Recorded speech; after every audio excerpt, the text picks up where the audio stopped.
They rejected it, and now we're going to see 3 times. He sets deadlines, and he expects for them to be followed. Let's bring in Sean Hannity. Sean, you have laid out what was going to happen here if Iran did not take that olive branch, and it's playing out. Well, you know what? God help the people of Iran. First of all, I want to echo your comments that you just made, LJ. God bless our troops. And, you know, we have the greatest military on the face of this earth, and every military action, with it comes danger. And as the president said, as you said, as Ainsley said, you know, God bless them all. Look, the Iranians could have avoided all of this. We have to understand something here, and it's very hard sometimes for good people to comprehend that there's evil in the world. This is a death cult.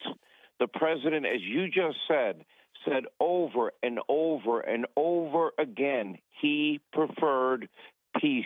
He didn't want it to come to this, you know. But after Operation Midnight Hammer, he gave them 50 days for peace. You'd think they might have learned something after he obliterated their nuclear program. They've been given every opportunity to choose peace. They chose, you know, their death cult. And again, as you guys have been saying, and by the way, I have not slept at all from last night, watching all of this, praying for our troops.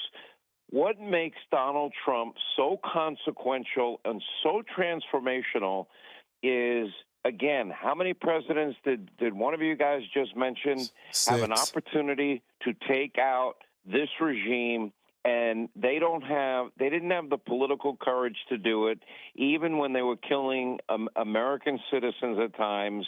The president laid out the long history of death of Americans. They chant death to America, death to Israel. And, you know, I tried to remind people last night on my show that we have got to understand, and every American should understand, this should transcend politics, that evil does exist. In the last century, if you look at Mao, China, Stalin, Russia, Hitler, Germany, Mussolini, fascism, Tojo, Japan, Pol Pot, the killing fields, you know, it's estimated over 100 million human souls have died. Now, I've been watching all the analysis all night long, and so many smart people have been on. I sum it up in my own words, my own way, and we are witnessing the Trump doctrine in action, which is try for peace at all costs, give everything you've got towards the peace process, and if that doesn't work, the Trump doctrine is very clear. Some people interpret it to be isolationism. He's anything but an isolationist, as evidenced by, you know, wiping out the ISIS caliphate, taking out Soleimani on that tarmac, Baghdadi and associates, dropping the mother of all bombs in Afghanistan, and culminating with Operation Midnight Hammer, you know, dropping 14 bunker buster bombs and destroying their nuclear ambitions. But, you know, this is for the future.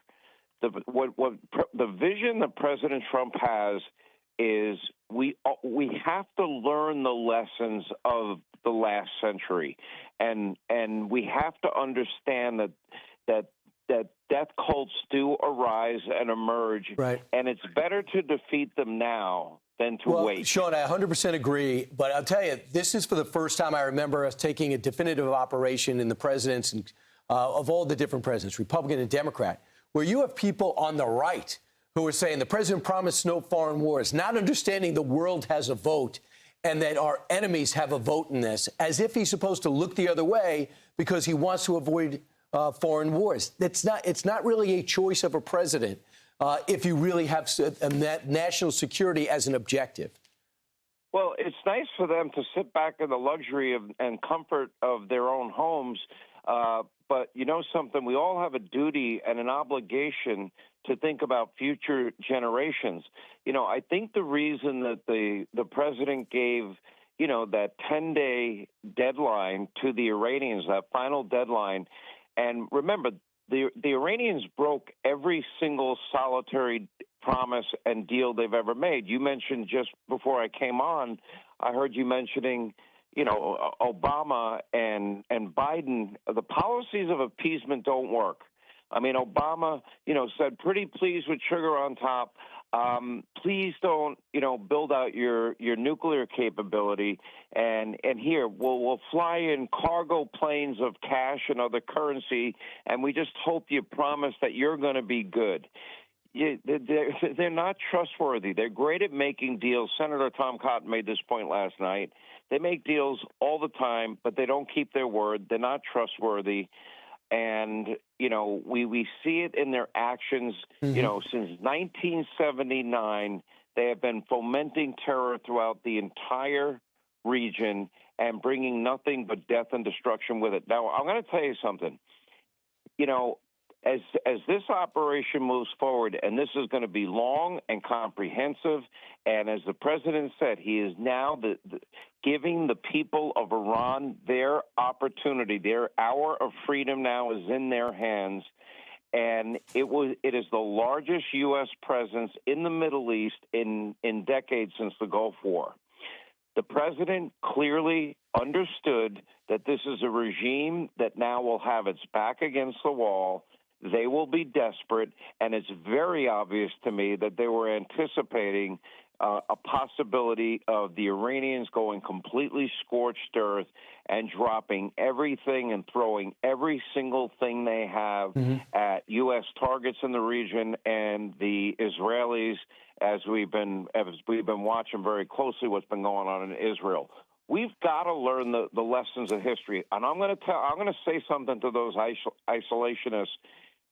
What do you want this to emerge into? Because if we don't take the action now, what is this regime? What weapons will they have in 6 months from now?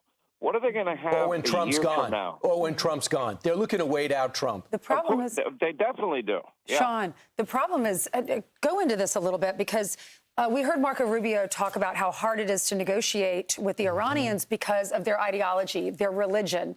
And that's really, really difficult because they've been taught that for generations and generations. And so if they're not going to negotiate through peace and be able to sit at the table with us because they want these ballistic missiles, they hate Israel, they hate America, death to America, wipe Israel off the face of the map. With that ideology, how hard is it? Is this our only option?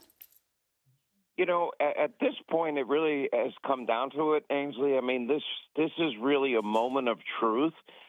After Midnight Hammer, for them to continue their nuclear ambition. When I heard the Mideast envoy, Steve Witkoff, make that statement earlier this week, I knew that this was now inevitable.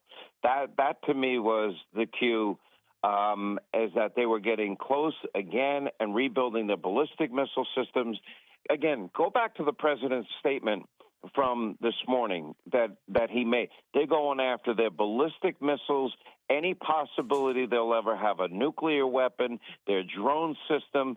And then, and this is maybe the beauty of Donald Trump. For years, you have asked America for help. Seize this opportunity. Do not let this opportunity pass. Now, with all that indoctrination, Ainsley, you're referring to, these people still, went out in the streets because I believe, and we believe, as Christians, as Americans following the Judeo-Christian ethic, we all believe, and our founding document even says, we're endowed by a creator, and within every human heart and soul is this desire to be free. And when that cry for freedom arises in people and they get sick and tired of the tyranny and the darkness and the evil that surrounds them and the poverty and the misery and the suffering that goes along with oppressive regimes like this, look how many people were taken to the streets. We know of at least 50,000 people. We all looked at those videos of all of those Iranians that had been in the streets, and that regime had no problem slaughtering its own people. And if they're going to slaughter their own people that way, what would they do with a weapon of mass destruction? That is what made, you know, this choice very crystal clear for the president. Did he want it? No. Did he give them every opportunity to turn back? Yes. They chose death. Yeah, they're a failed state. Thanks so much, Sean. Thanks, Sean. I'm Steve Ducey. I'm Brian Kilmeade. And I'm Ainsley Earhart. And click here to subscribe to the Fox News YouTube page to catch our hottest interviews and most compelling analysis.